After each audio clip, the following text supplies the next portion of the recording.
Halo Sobat Atma. Halo, halo. Kami dari Fakultas Pendidikan dan Bahasa Prodi Bimbingan dan Konseling. Kami dari kelompok 6 mata kuliah Etika Profesi. Hari ini kami akan berbincang-bincang asik. Nah, sebelum kita melanjutkan bincang-bincang asik, alangkah lebih baiknya nih, teman-teman semua, kita harus tahu topik pembicaraan kita itu apa. Nah, Bruder Simply, boleh kasih tahu nggak topik pembicaraan kita itu apa sih? Oke, Kak Vinca, terima kasih. Oke, teman-teman. Topik pembicaraan kita kali ini, kita akan membahas tentang bahasa lisan dan gestur. Nah, untuk mengetahui lebih jauh lagi nih teman-teman, mari kita langsung tanya aja nih ke Kak Christine. Halo Kak Christine. Kira-kira apa sih isi dari bahasa lisan dan gestur itu sendiri? Terima kasih, Bruder, atas pertanyaannya. Aku akan menjelaskan bahasa lisan. Bahasa lisan ini merupakan bahasa yang diungkapkan secara langsung, seperti kita saat ini, yang dilakukan 2 orang atau lebih. Bahasa lisan memiliki 2 contoh, yaitu intonasi atau nada bicara dan penggunaan bahasa. Yang pertama, aku akan menjelaskan intonasi dulu. Intonasi atau nada bicara ini sering mengakibatkan kesalahpahaman di mana seorang guru yang sedang memberikan nasihat kepada murid dengan nada bicara yang rendah, namun murid tersebut menggunakan nada bicara yang tinggi. Nah, hal itu bisa saja menjadi masalah. Padahal penggunaan nada bicara yang tinggi itu terjadi karena kebiasaan atau budaya si murid itu sendiri. Ini ada contoh kasusnya, di mana terjadi di daerah Jember.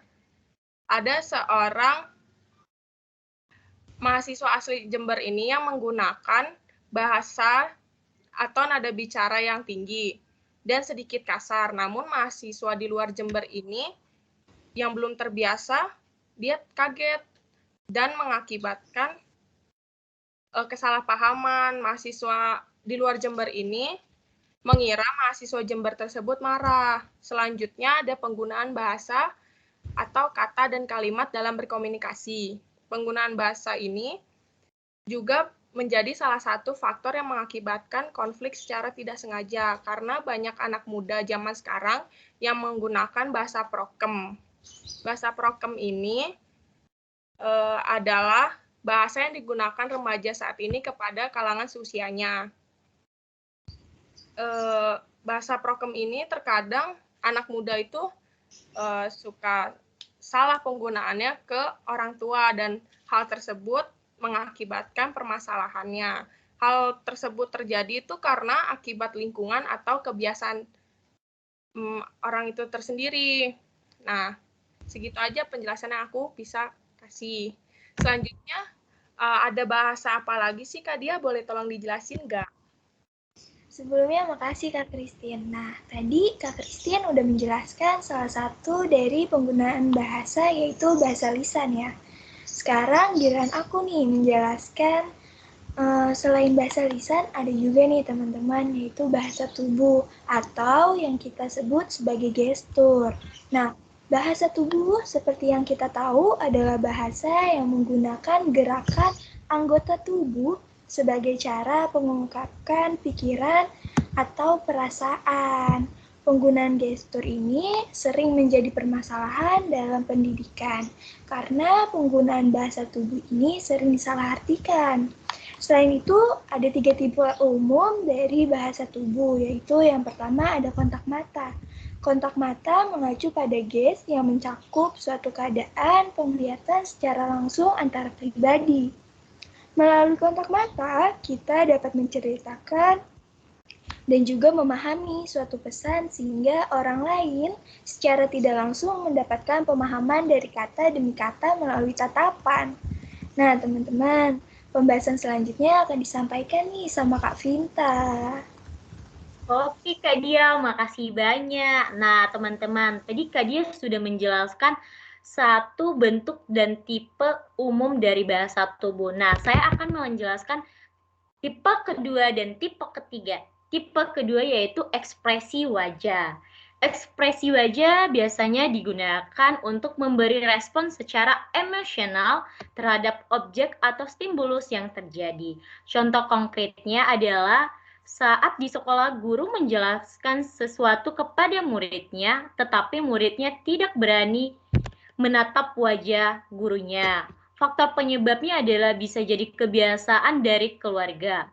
Beberapa anak dan guru biasanya sulit mengungkapkan ekspresi dari wajah mereka, entah itu ya sedih, marah, atau kecewa. Makanya mukanya tetap datar saja. Hal ini terkadang disalahartikan sebagai ungkapan ketidaksetujuan. Nah, tipe yang ketiga yaitu gerakan anggota tubuh atau gestur. Gestur merupakan suatu perilaku non-verbal yang menggunakan gerakan anggota tubuh secara sadar maupun tidak sadar. Nah, contoh konkretnya ketika guru memberikan teguran kepada muridnya, namun murid sering melakukan gerakan tubuh atau ekspresi wajah yang mengakibatkan ia merasa ia tidak dihargai. Nah, hal itu terjadi karena adanya faktor dari lingkungan rumah maupun dari pergaulan selama di sekolah ataupun di lingkungan daerah ia tinggal. Nah, teman-teman, sebelum kita melanjutkan penjelasan kita akan menyaksikan video tentang bahasa lisan dan tubuh. Ini merupakan contohnya. Nah, yuk kita saksikan bersama. Ngerti gak kowe? Mantanku lho duwe pacar maneh. Sing iku ya, Put. Mereka ngomong apa sih? Iya, nggak tahu mereka ngomongin apa. Mungkin kita kali. Kayaknya iya deh kita.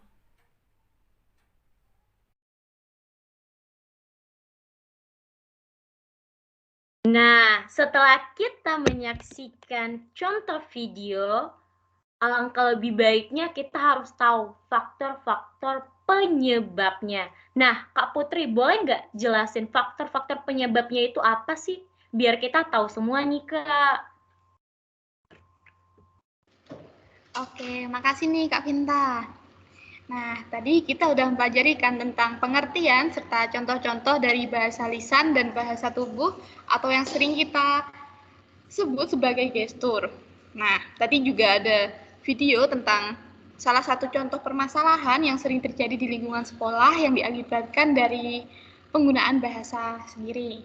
Nah, tadi Kak Vinta tanya kan, apa faktor penyebabnya? Nah, faktor penyebabnya itu ada dua, Kak. Yang pertama ada faktor keluarga dan yang kedua faktor budaya setempat. Nah, dalam faktor keluarga, seperti yang kita tahu bahwa keluarga merupakan tempat pertama bagi seorang anak itu untuk belajar, baik itu bahasa maupun perilaku dalam kesehariannya.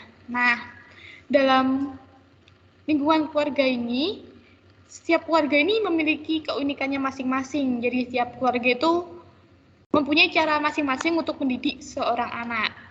Nah, seperti contohnya ada seorang keluarga yang orang tua yang mengajarkan anaknya untuk selalu memberikan salam atau mencium tangan ketika bertemu dengan seorang guru atau seseorang yang lebih tua. Tetapi hal tersebut bisa disalahartikan oleh anak atau oleh seseorang yang tidak diajarkan hal tersebut dalam keluarganya. Jadi orang atau guru tersebut mungkin akan berasumsi bahwa anak tersebut kurang baik dan pikirannya negatif gitulah, Kak. Nah, yang kedua ada faktor budaya setempat. Seperti yang kita tahu, faktor budaya itu sangat mempengaruhi juga bagi penggunaan bahasa sehari-hari. Karena dalam lingkungan setempat itu karakter seorang anak dapat merubah karakter seorang anak. Jadi lingkungan tersebut dapat merubah karakter seorang anak gitu. Tapi nggak cuma di daerah atau di lingkungan sekitar, tetapi di lingkungan sekolah pun juga mempengaruhi dalam pembentukan karakter seorang anak. Terlebih dalam penggunaan bahasa sehari-hari. Nah, gitu teman-teman, Kak Vinta juga. Dan sekarang aku mau tanya nih sama Bruder Simply. Bruder, aku mau tanya nih, ada nggak sih pasal-pasal yang tercantum dalam kode etik guru terkait tentang cara pencegahan dalam penggunaan bahasa lisan atau gestur ini? Oke, makasih Kak Putri.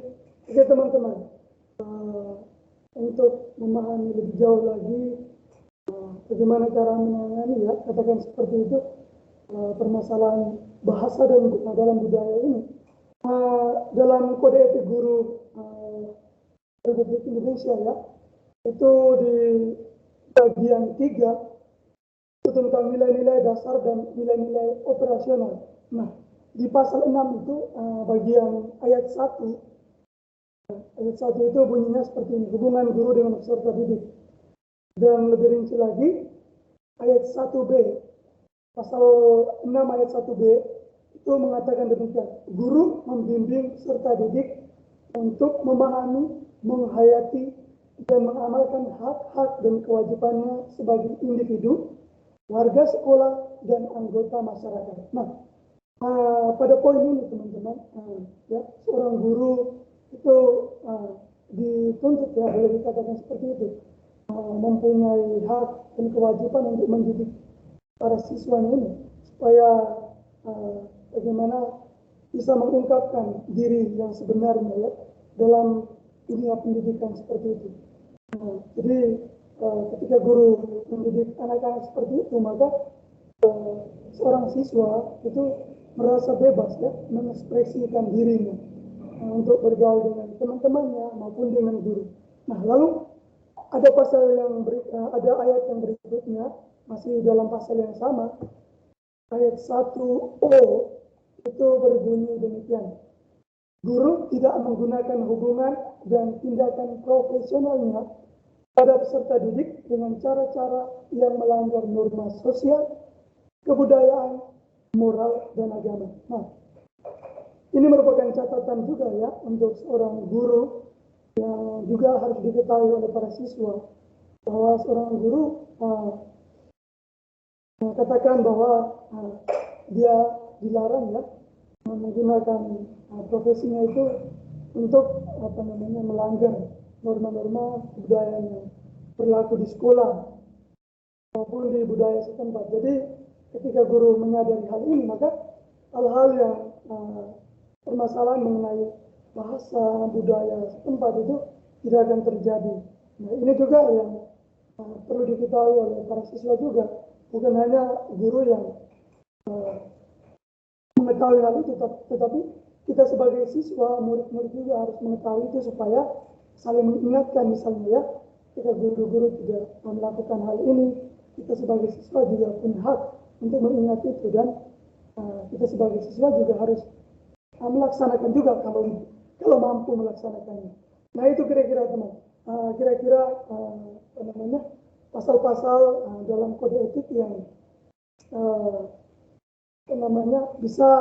bisa sebagai pedoman ya untuk mengatasi permasalahan-permasalahan dalam dunia pendidikan, terutama dalam sekolah ya. Dalam hal ini mengenai mengatasi hal-hal permasalahan mengenai tata bahasa lisan maupun gestur. Nah, untuk itu kami dalam kelompok teman-teman ya menyimpulkan bahwa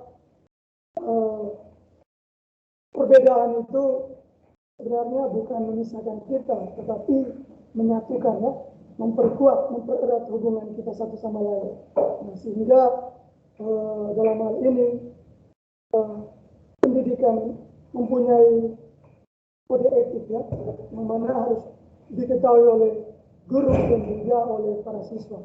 Sehingga permasalahan mengenai budaya, perbedaan bahasa itu tidak menjadi sesuatu yang dibesar-besarkan ya permasalahan, tetapi justru dengan keunikan itu kita semakin erat ya hubungan antara guru maupun antar siswa. Nah, itu dia teman-teman kira-kira kesimpulannya. Nah, sekarang katanya lagi nih kita minta apakah masih ada pembahasan kita selanjutnya atau gimana nih Kak Vinta? Oke, makasih nih teman-teman semua.